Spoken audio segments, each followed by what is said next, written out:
Welcome to Edexy learning. നമ്മൾ already IP MAT എല്ലാം start ചെയ്തു. നമ്മൾ എന്ത് ചെയ്തു? നമ്മുടെ പ്രിപ്പറേഷൻ നമ്മൾ സ്റ്റാർട്ട് ചെയ്തു. ഇനി നമ്മൾ VRC ഡിസ്കസ് ചെയ്തു, അതുപോലെ തന്നെ എന്താണ് ക്വാണ്ട് ഡിസ്കസ് ചെയ്തു അല്ലെ. ഇനി നമ്മൾ ഇന്ന് നോക്കാൻ പോകുന്നത് ലോജിക്കൽ റീസണിങ്. IP മാറ്റിൽ ലോജിക്കൽ റീസണിങ്ങിന്റെ ഇമ്പോർട്ടൻസും അതിൽ വരുന്ന ടോപ്പിക്സും നമ്മൾ എങ്ങനെ ഇത് പഠിച്ചെടുക്കണം, അല്ലെങ്കിൽ എങ്ങനെയാണ് ടോപ്പിക്സിന്റെ അനലൈസ് ചെയ്യുന്നതെന്നാണ് നമ്മൾ എന്ത് ചെയ്യുന്നത് ഇന്ന് ഡിസ്കസ് ചെയ്യാൻ പോകുന്നത്. ഓക്കെ, അപ്പൊ നമുക്കറിയാം അല്ലെ, IP മാറ്റ് റോക്ടെക്കിലെ ഇമ്പോർട്ടന്റ് ആയിട്ടുള്ള ഒരു സെക്ഷൻ ആണ് ലോജിക്കൽ റീസണിങ് എന്ന് പറയുന്നത്. ലോജിക്കൽ റീസണിങ്ങിന്റെ പ്രത്യേകത എന്ന് പറഞ്ഞു കഴിഞ്ഞാൽ വളരെ സിമ്പിൾ ആയിട്ടുള്ള ടോപ്പിക്സ് ആണ് ഉള്ളത്. നമുക്ക് നല്ല രീതിയിൽ തന്നെ സ്കോർ ചെയ്യാൻ പറ്റുന്ന ഒരു ഏരിയ കൂടിയാണ് ലോജിക്കൽ റീസണിങ്. പക്ഷെ നമ്മൾ അത് പ്രോപ്പർ ആയിട്ട് പ്രാക്ടീസ് ചെയ്തിട്ടില്ല എന്നുണ്ടെങ്കിൽ നമുക്ക് ഒരിക്കലും എന്ത് ചെയ്യാൻ പറ്റില്ല, നല്ല രീതിയിൽ സ്കോർ ചെയ്യാൻ പറ്റില്ല. ഇനി ലോജിക്കൽ റീസണിങ്ങിൽ വരുന്ന ടോപ്പിക്കുകൾ ഏതൊക്കെയാണെന്നും അതിൽ വരുന്ന ക്വസ്റ്റ്യൻസും ആ ഒരു ക്വസ്റ്റ്യൻസിന്റെ എക്സാമ്പിൾസും നമുക്കൊന്ന് നോക്കി നോക്കാം അല്ലെ. അപ്പൊ എന്തായാലും നമുക്ക് വീഡിയോ സ്റ്റാർട്ട് ചെയ്യാം. അപ്പൊ നമ്മൾ ഫസ്റ്റ് ഡിസ്കസ് ചെയ്യാൻ പോകുന്നത് ഇൻട്രൊഡക്ഷൻ ടു ലോജിക്കൽ റീസണിങ്. നമുക്കറിയാം അല്ലെ, IP മാറ്റ് എക്സാം എന്ന് പറയുന്നത് ഒരു മാനേജ്മെന്റ് പ്രോഗ്രാമിലോട്ടുള്ള ഒരു ആപ്റ്റിറ്റ്യൂഡ് ടെസ്റ്റ് ആണ്. അപ്പൊ അതിന്റെ 30 മുതൽ 40% വരും. ടോട്ടൽ എക്സാമിന്റെ 30 to 40% എക്സാമിൽ ഇമ്പോർട്ടന്റ് ആയിട്ട് വരുന്ന ഒരു ഏരിയ ആണ് ലോജിക്കൽ റീസണിങ് എന്ന് പറയുന്നത്. ഈ ഒരു ക്വസ്റ്റ്യൻസ് മീൻസ് ലോജിക്കൽ റീസണിങ്ങിലെ ക്വസ്റ്റ്യൻസ് ടെസ്റ്റ് ചെയ്യുന്നത് നിങ്ങളുടെ analytical thinking, pattern recognition, decision making skill, ഇതൊക്കെ എത്രമാത്രം ഉണ്ട് എന്നതിനെ ചെക്ക് ചെയ്യാൻ വേണ്ടിയിട്ടാണ് നമ്മൾ ഇതുപോലുള്ള ക്വസ്റ്റ്യൻസ് എക്സാമിലോട്ട് ആഡ് ചെയ്യുന്നത്. ഓക്കെ, ഇനി നമുക്ക് ഇവിടെ വേണ്ട അസസ്മെന്റ് ചെയ്യാനുള്ള മെയിൻ കീ ഏരിയാസ് ഏതൊക്കെയെന്ന് ചോദിച്ചു കഴിഞ്ഞാൽ, ഒന്ന് verbal and analytical reasoning, critical thinking and inferences, പിന്നെ നമ്മുടെ ലോജിക്കൽ ഡിഡക്ഷൻ പാറ്റേൺസ്, അതുപോലെ എന്താണ് problem solving under time constraints. ഇങ്ങനെയുള്ള കാര്യങ്ങളാണ് നമുക്കുള്ളത്. ഇനി ഇതൊക്കെ അവിടെ മാറ്റി നിർത്തി, ഇതൊക്കെ നമുക്കൊരു സൈഡിലോട്ട് വെച്ചിട്ട് നമുക്ക് എന്ത് ചെയ്യാം, ലോജിക്കൽ റീസണിങ് എന്ന് പറയുന്ന സെക്ഷനിൽ എന്തൊക്കെ പോയിന്റ്സ് ആണ് അല്ലെങ്കിൽ എന്തൊക്കെ ടോപ്പിക്സ് ആണ് നമുക്ക് പഠിക്കാനുള്ളത് നോക്കാം.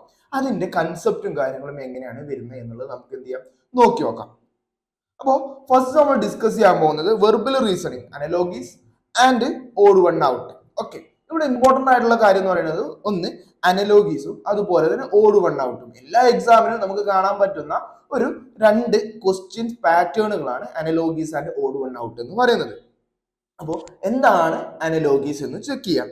Identify relationship between words pairs, common type include synonyms, antonyms, part to whole and cause effect. അതായത് രണ്ട് വേർഡുകൾ തമ്മിലുള്ള റിലേഷൻ ഒന്നെങ്കിൽ കോസ് ആൻഡ് എഫക്റ്റ് ആയിരിക്കാം, അല്ലെങ്കിൽ എന്തായിരിക്കാം സിനോണിംസ് പോലെയുള്ള വേർഡുകളായിരിക്കാം, അല്ലെങ്കിൽ അവരെന്തെങ്കിലും ഒരു പെർട്ടിക്കുലർ എന്താണ് എന്തെങ്കിലും കണക്ഷൻ, ഒരു കോമൺ കണക്ഷൻ ഉണ്ടാവും. അതിനെ ഡിപ്പെൻഡ് ചെയ്ത് വരുന്ന ക്വസ്റ്റ്യൻസ് ആണ് നമുക്ക് എന്താ അനലോഗീസിൽ വരുന്നത്. നമുക്കൊരു ചെറിയൊരു എക്സാമ്പിൾ നോക്കാം അല്ലെ. ഇവിടെ എന്ത് പറഞ്ഞിട്ടുണ്ട്, ഡോക്ടർ പേഷ്യന്റ്, ഡോക്ടറും പേഷ്യന്റും അല്ലെ. ഡോക്ടർ എന്തെങ്കിലും പേഷ്യന്റിനെ ചെക്ക് ചെയ്യുന്നു, അല്ലെങ്കിൽ ഡോക്ടർ പേഷ്യന്റുമായിട്ടാണ് കണക്ട് ചെയ്തിട്ടുള്ളത് അല്ലെ. അവർ രണ്ടുപേരും അങ്ങോട്ട് കണക്ട് ചെയ്ത് വരുന്ന രണ്ട് വേർഡ്സ് എന്ന് പറയുന്നത്. അതുപോലെ തന്നെയാണ് എന്ത് ടീച്ചർ എന്ന് പറയുന്ന ആള് സ്റ്റുഡന്റുമായിട്ട് കണക്ട് ചെയ്യുന്നത്. ഇങ്ങനെയുള്ള പാറ്റേൺ ക്വസ്റ്റ്യൻസ് ആണ് നമ്മളുടെ അനലോഗീസിൽ വരുന്നത്. ഇനി നമ്മുടെ ഓഡ് വൺ ഔട്ട്, മറ്റൊരു ഇമ്പോർട്ടന്റ് കാര്യമാണ് ഓഡ് വൺ ഔട്ട്. എന്താണ് ഓഡ് വൺ ഔട്ട്? നിങ്ങൾക്ക് പേര് കേൾക്കുമ്പോൾ തന്നെ മനസ്സിലാവും അല്ലെ. ഓഡ് വൺ ഔട്ട് അല്ലെ, ഒറ്റപ്പെട്ട ആളെ കണ്ടെത്തുക, അല്ലെങ്കിൽ ആരാണ് ഒറ്റയാൻ എന്നുള്ളത് നമ്മൾ എന്ത് ചെയ്യണം, ചെക്ക് ചെയ്യണം. ഓക്കെ, ഇത് പല രീതിയിൽ വരാം. ഓഡ് വൺ ഔട്ട് പല രീതിയിൽ വരാന്ന് പറയുന്ന കാര്യം, ഒന്ന് നമ്പേഴ്സിൽ ഡിജിറ്റ്സ് ആയിട്ട് നിങ്ങൾക്ക് നമ്പേഴ്സ് ആയിട്ട് തരാം, അല്ലെങ്കിൽ എന്താണ് നിങ്ങൾക്ക് വേർഡ്സ് ആയിട്ട് വരാം. ഇങ്ങനെ പല രീതിയിലും നമുക്ക് എന്ത് ചെയ്യാൻ പറ്റും, ഓഡ് വൺ ഔട്ട് തരാം. നമ്മുടെ കോഡിങ് ആൻഡ് ഡീകോഡിങ്ങിന് എന്ത് വരാം, ഈ ഓഡ് വൺ ഔട്ട് നമുക്ക് യൂസ് ചെയ്യാൻ പറ്റും. ഇങ്ങനെയുള്ള പല പോയിന്റ്സും ആഡ് ചെയ്ത് വരുന്ന ഒരു എക്സാം പാറ്റേൺ, ക്വസ്റ്റ്യൻ പാറ്റേൺ ആണ് എന്ന് പറയുന്നത് ഓഡ് വൺ ഔട്ട് എന്ന് പറയുന്നത്. നമുക്ക് നോക്കാം ഓഡ് വൺ ഔട്ട് എന്ന് പറഞ്ഞാൽ എന്താണ്. Identify the element that doesn't belong, analyse pattern in spelling, meaning, category or logical sequence അല്ലെ.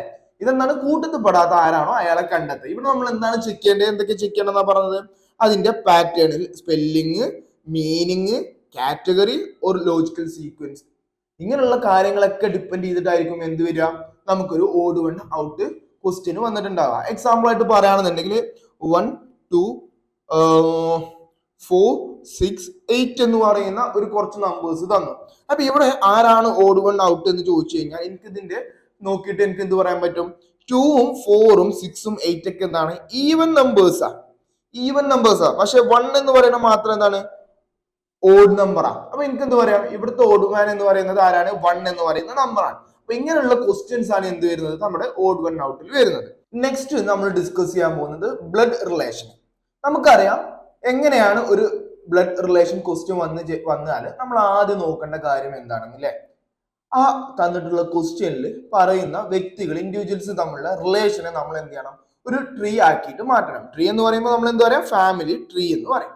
അത് എങ്ങനെ ഡ്രോ ചെയ്യണം, അതുപോലെ തന്നെ ഇതിൽ നമ്മൾ മെയിൻ ആയിട്ട് മനസ്സിലാക്കേണ്ട പോയിന്റ് എന്താണ് എന്നുള്ളത്. ഇതിൽ 2 പോയിന്റ്സ് ആണ് നമ്മൾ ആദ്യം മനസ്സിലാക്കേണ്ടത്. ഒന്ന് എന്ന് പറയുന്നത്, ഫസ്റ്റ് എന്ന് പറയുന്നത് മെയിൽ ജെൻഡറിന് നമുക്ക് എന്ത് ചെയ്യാം, പ്ലസ് എന്നും ഫീമെയിൽ നമ്പർ നമ്മൾ എന്ത് ചെയ്യാം, മൈനസ് എന്നും നോട്ട് ചെയ്യാം. അതെന്തിനാന്ന് ചോദിച്ചു കഴിഞ്ഞാൽ നമുക്ക് ചിലപ്പോൾ കൃത്യമായിട്ട് എന്ത് തന്നിട്ടുണ്ടാവില്ല, എ എന്ന് പറയുന്ന ആൾ മെയിൽ ജെൻഡർ ആണ് അല്ലെങ്കിൽ ഫീമെയിൽ ജെൻഡർ ആണെന്ന് നമുക്ക് എന്ത് ചെയ്തിട്ടില്ല, കൃത്യമായിട്ട് തന്നിട്ടുണ്ടാവില്ല. ആ കേസിൽ നമ്മൾ എന്താണ്, ഫാമിലി ട്രീ വരക്കുന്ന സമയത്ത് എ മെയിൽ ഓർ ഫീമെയിൽ എന്നതിന് പകരം നമുക്ക് എന്ത് ചെയ്യാം, എ പ്ലസ് ഓർ മൈനസ് എന്നുള്ള രീതിയിൽ നമുക്ക് എന്ത് ചെയ്യാൻ പറ്റും, പെട്ടെന്ന് മാർക്ക് ചെയ്ത് പോകാൻ പറ്റും. ഓക്കെ, ഇനി രണ്ടാമത്തെ ഒരു കേസ് എന്ന് പറയുന്നത്, നമ്മുടെ നാട്ടിൽ ഒരുപാട് ജെൻഡേഴ്സ് ഉണ്ട് അല്ലെ, പക്ഷെ നമ്മുടെ ലോജിക്കൽ റീസണിങ്ങിൽ നമുക്ക് എന്ത് മാത്രമേ ഉള്ളൂ, മെയിൽ ആൻഡ് ഫീമെയിൽ എന്ന് പറയുന്ന 2 ജെൻഡേഴ്സ് മാത്രമേ ഉള്ളൂ. ഓക്കെ, ഇനി നമുക്ക് നോക്കാം എന്താണ് ഡയറക്റ്റ് റിലേഷൻസും അതുപോലെ എക്സ്റ്റെൻഡഡ് റിലേഷൻസും എന്തൊക്കെയാണ് അല്ലെങ്കിൽ ആരൊക്കെയാണെന്ന് ചെക്ക് ചെയ്ത് നോക്കാം. ഡയറക്റ്റ് റിലേഷൻസ് എന്ന് പറയുന്നത് father, mother, son, brother, sister ഇതുപോലുള്ള ആളുകളാണ് ഡയറക്റ്റ് ആയിട്ടുള്ള റിലേഷനിൽ വരുന്നത്. എന്നാൽ എക്സ്റ്റെൻഡഡ് റിലേഷൻ ആണെന്നുണ്ടെങ്കിലോ uncle, and, cousin, nephew, niece എന്നുപോലുള്ള ആളുകളാണ്. ഓക്കെ, ഇനി ഇൻ ലോ റിലേഷൻഷിപ്പ് അല്ലെ, നമ്മൾ കേട്ടിട്ടുണ്ടായിരിക്കും എന്ത്, mother in law, father in law, brother in law, sister in law പോലുള്ള റിലേഷൻഷിപ്പുകൾ അല്ലെ. അപ്പോൾ എങ്ങനെയാണ് ഇങ്ങനെയുള്ള ക്വസ്റ്റ്യൻസ് വരുമ്പോൾ നമ്മൾ മാർക്ക് ചെയ്യേണ്ടത്, എങ്ങനെ ആയിരിക്കണം ഇങ്ങനത്തെ ക്വസ്റ്റ്യൻസ് സോൾവ് ചെയ്യേണ്ടത്, ഇങ്ങനത്തെ ഒരു ക്വസ്റ്റ്യൻ വന്നു കഴിഞ്ഞാൽ നമ്മൾ ആദ്യം മാർക്ക് ചെയ്യേണ്ടത് എന്താണ് എന്നുള്ള കാര്യങ്ങളൊക്കെ നിങ്ങളുടെ ഡൗട്ട് ഉണ്ടായിരിക്കും ഇപ്പൊ അല്ലെ. നിങ്ങളിപ്പോ ഇങ്ങനെ ചിന്തിക്കുന്നുണ്ടാവും, ഇതിപ്പോ കാര്യം പറഞ്ഞു ഓക്കെ ഇതൊക്കെ ക്ലിയർ ആയി, പക്ഷെ ഇങ്ങനെ ഒരു ക്വസ്റ്റ്യൻ വന്നു കഴിഞ്ഞാൽ ഞങ്ങൾ ഫസ്റ്റ് എന്ത് ചൂസ് ചെയ്യണം എന്നുള്ളത്. അപ്പോൾ ഞാൻ എന്ത് ചെയ്യാം, നെക്സ്റ്റ് ഒരു വീഡിയോ ആയിട്ട് നമുക്ക് ബ്ലഡ് റിലേഷൻ്റെ കുറച്ച് ക്വസ്റ്റ്യൻസ് ചെയ്ത് നോക്കാം, എങ്ങനെയാണ് ഈ ഒരു ക്വസ്റ്റ്യൻസ് സോൾവ് ചെയ്യുന്നത് എന്നുള്ളത്. കാരണം നമുക്ക് ഇന്നിവിടെ എന്താണ് കുറച്ച് ടോപ്പിക്സ് അനലൈസ് ചെയ്യാനുണ്ട് അല്ലെ. അപ്പോ ഇനി എന്താണ് നമുക്ക് പറയാനുള്ളത്, ഇനി സിമ്പിൾ ആയിട്ട് പറയാന്നുണ്ടെങ്കിൽ എ എന്ന് പറയുന്ന ആള് ബി എ എന്ത് ചെയ്തിട്ടുണ്ട്, മാരേജ് ചെയ്തിട്ടുണ്ട്. അതുപോലെ തന്നെ സി എന്ന് പറയുന്ന ആള് ബിയുടെ മകനാണെന്ന് പറയുന്നു. ഓക്കെ, ഇനി എന്ത് പറയാണ്, അടുത്ത് പറയാണ്, കാരണം ഞാൻ ഇവിടെ പ്ലസ് കൊടുത്തിട്ടോ, മകനാണെന്നാ പറഞ്ഞത്. ഓക്കെ, സിമ്പിൾ ആയിട്ടുള്ള എക്സാമ്പിൾ എടുക്കുന്നത്, ഡി എന്ന് പറയുന്ന ആളുടെ ഫാദർ ആണ് എ എന്ന് പറയുന്ന ആള്. ഡി എന്ന് പറയുന്ന ഒരാളുണ്ട്, ആളുടെ ഫാദർ ആണ് എന്തെന്ന് പറയുന്നത്, എ എന്ന് പറയുന്ന ആൾ. അപ്പൊ എ എന്ന് പറയുന്ന ആൾ എന്താ, മെയിൽ ജെൻഡർ ആയി. അപ്പൊ സ്വാഭാവികമായിട്ടും എന്തായിരിക്കണം, ബി എന്ന് പറയുന്ന എന്തായിരിക്കണം, ഫീമെയിൽ ജെൻഡർ.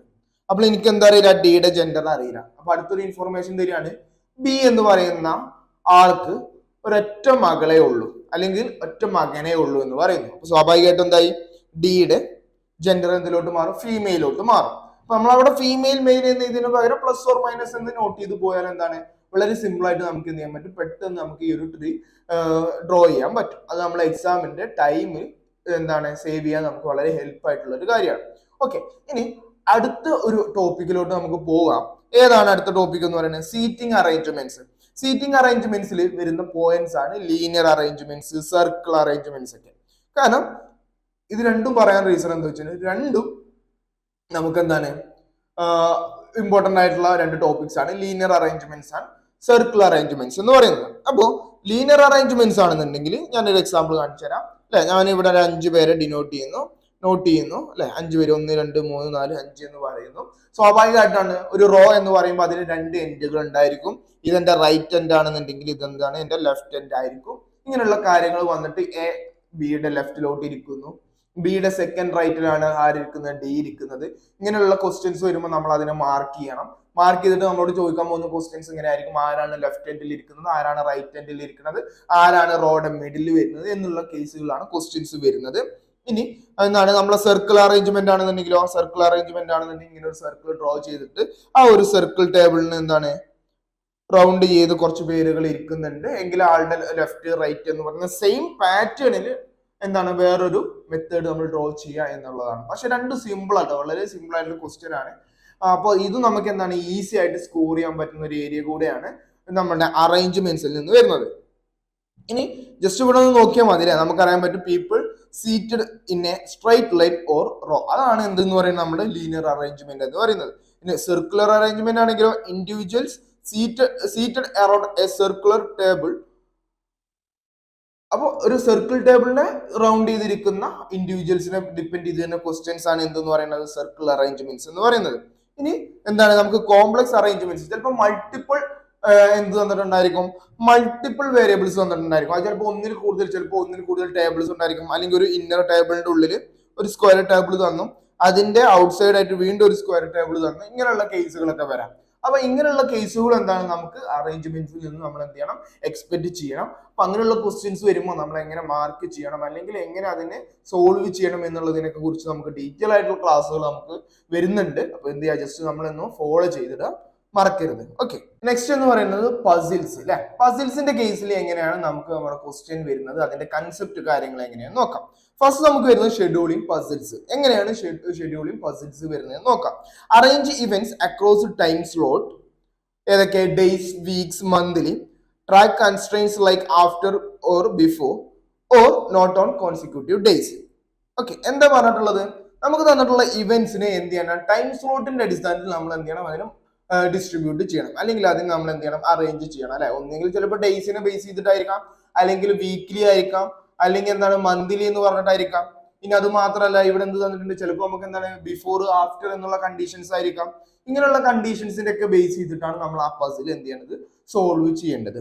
ഇനി സെക്കൻഡ് എന്ന് പറയുന്നത് ഗ്രൂപ്പ് പസിൽസ് എന്താണെന്ന് നോക്കാം. ഗ്രൂപ്പിംഗ് അല്ലെ, distributing items or people in to categories based on multiple condition. നമുക്ക് എന്താണ് മൾട്ടിപ്പിൾ കണ്ടീഷൻസ് ഉണ്ടായിരിക്കും, ഒന്നിൽ കൂടുതൽ കണ്ടീഷൻസ് എന്തുണ്ടായിരിക്കും നമ്മൾ സാറ്റിസ്ഫൈ ചെയ്തിട്ടായിരിക്കണം ആ ഒരു പസിൽ നമ്മൾ എന്ത് ചെയ്യേണ്ടത് സോൾവ് ചെയ്യേണ്ടത്. അതായത് ഇപ്പോ എ എന്ന് പറയുന്ന ഒരു പേഴ്സൺ എന്താണ്, നമുക്ക് എക്സാമ്പിൾ ആയിട്ട് പറയാന്നുണ്ടെങ്കിൽ ആൾക്ക് റെഡ് കളർ എന്താണ് ലൈക്ക് ചെയ്യുന്ന ഒരാളാണ്, ആൾക്ക് റെഡ് കളർ ഭയങ്കര ഇഷ്ടമാണ്. അതുപോലെ തന്നെ എന്താണ് അയാൾ വരുന്നത് ഫ്രം കേരളത്തിൽ നിന്ന് വരുന്നു. അപ്പൊ ഇങ്ങനെ ഇപ്പൊ എന്താണ് രണ്ട് കണ്ടീഷൻ നമുക്ക് വന്നു അല്ലെ. എന്ന് പറയുന്ന ആൾക്ക് റെഡ് ഇഷ്ടമാണ്, അതുപോലെ ആള് എന്താണ് കേരളത്തിൽ നിന്നാണ് വരുന്നത്. അപ്പൊ ഇങ്ങനെയുള്ള ക്വസ്റ്റ്യൻസ് വരുമ്പോൾ അതിനെ നമ്മൾ എങ്ങനെ അറേഞ്ച് ചെയ്യണം, രണ്ടിൽ കൂടുതൽ കണ്ടീഷൻസ് വന്നു കഴിഞ്ഞാൽ നമ്മൾ അതിനെ എങ്ങനെ സോൾവ് ചെയ്യണം എന്നുള്ള ഒരു ഗ്രൂപ്പിംഗ് പസിലാണ് എന്തെന്ന് പറയുന്നത് ഈ ഒരു പസിൽ പാറ്റേൺ എന്ന് പറയുന്നത്.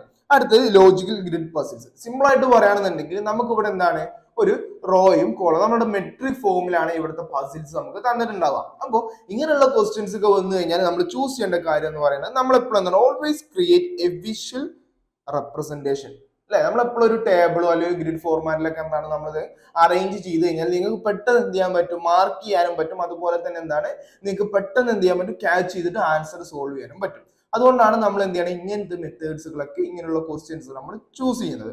ഓക്കെ, അപ്പൊ ഇതിന്റെ ഒക്കെ ഒരുപാട് എക്സാമ്പിൾസ് നമ്മൾ ചെയ്യുമ്പോൾ നിങ്ങൾക്ക് ഓട്ടോമാറ്റിക് ആയിട്ട് മനസ്സിലാവും എങ്ങനെയാണ് ഈ ഒരു ക്വസ്റ്റ്യൻ നമ്മൾ സോൾവ് ചെയ്യാൻ പോകുന്നത് എന്നുള്ളതിനെ കുറിച്ചുള്ള ഐഡിയകളൊക്കെ എന്താ നിങ്ങൾക്ക് കൃത്യമായിട്ട് കിട്ടുന്നതായിരിക്കും. ഓക്കെ, അപ്പൊ ഇനി ബാക്കിയുള്ള ക്വസ്റ്റ്യൻസ് എന്നൊക്കെ പറയുന്നത് നമ്മളുടെ എന്താണ് ക്യൂബ്സ് ആൻഡ് ഡേയ്സ് വരുന്ന ക്വസ്റ്റ്യൻസ് ആണ്. അതിന്റെയൊക്കെ ഡീറ്റെയിൽ വീഡിയോ എന്താണ് നമ്മൾ ചെയ്യുന്നുണ്ട്. പിന്നെ അതുപോലെ എന്താണ് സ്റ്റേറ്റ്മെന്റ്, അസംഷൻസ്, ഇൻഫറൻസസ്, കൺക്ലൂഷൻസ് വരുമ്പോൾ എങ്ങനെയാണ് ക്വസ്റ്റ്യൻസ് സോൾവ് ചെയ്യേണ്ടത്, ഇങ്ങനെയുള്ള ഡീറ്റെയിൽ ആയിട്ടുള്ള വീഡിയോകൾ എന്താണ് നമ്മൾ ഈ ഒരു വീഡിയോക്ക് ശേഷം ചെയ്യുന്നതായിരിക്കും. അപ്പൊ നിങ്ങൾക്ക് ഏത് വീഡിയോ ആണോ ഇഷ്ടമായിട്ടുള്ളത്, അല്ലെങ്കിൽ നിങ്ങൾക്ക് ഏത് വീഡിയോ ആണോ വേണ്ടത്, നിങ്ങൾക്ക് ഏറ്റവും കൂടുതൽ ടഫായിട്ട് തോന്നുന്ന ടോപ്പിക് ഏതാണോ അത് ജസ്റ്റ് ഒന്ന് എന്ത് ചെയ്താൽ മതി, കമന്റ് ചെയ്താൽ മതി. നമ്മൾ എന്ത് ചെയ്യും അതിന്റെ വീഡിയോ നമ്മൾ എന്ത് ചെയ്യും ചെയ്യുന്നതായിരിക്കും. ഓക്കെ, ഇനി നമ്മുടെ എഡെക്സി ലേണിംഗിന്റെ ന്യൂ ബാച്ച് സ്റ്റാർട്ട് ചെയ്ത കാര്യം നിങ്ങൾക്ക് എല്ലാവർക്കും അറിയാവുന്നതാണ്. നമ്മുടെ IP Max 2026 നമ്മൾ സ്റ്റാർട്ട് ചെയ്തിട്ടുണ്ട്. അപ്പൊ നിങ്ങൾ എന്ത് ചെയ്യുക, ജോയിൻ ചെയ്യാൻ തന്നെ ഇപ്പം തന്നെ എന്ത് ചെയ്യുക, നമ്മൾ താഴെ കാണുന്ന ലിങ്കിൽ ഒന്ന് ക്ലിക്ക് ചെയ്ത് നേരെ നമ്മുടെ കമ്മ്യൂണിറ്റി ഗ്രൂപ്പിലോട്ട് ജോയിൻ ചെയ്യാം. മാത്രമല്ല നമ്മുടെ കമ്മ്യൂണിറ്റി ഗ്രൂപ്പിൽ എന്താണ് നിങ്ങൾക്ക് ആവശ്യമായിട്ടുള്ള study planner, study materials, notes, അതുപോലെ ഡെയിലി പ്രാക്ടീസസ്, നിങ്ങൾക്ക് അതുപോലെ ഡെയിലി ഉള്ള ലൈവ് ക്ലാസ്സുകളുടെ സെഷൻസിന്റെ ലിങ്കുകൾ ഇതെല്ലാം നമ്മൾ പ്രൊവൈഡ് ചെയ്യുന്നത് എവിടെയാണ്, നമ്മുടെ കമ്മ്യൂണിറ്റി ഗ്രൂപ്പിലായിരിക്കും. അപ്പൊ നിങ്ങൾ എന്ത് ചെയ്യുക, ജസ്റ്റ് നമ്മുടെ കമ്മ്യൂണിറ്റി ഗ്രൂപ്പിൽ ജോയിൻ ചെയ്യാം. Okay, thank you.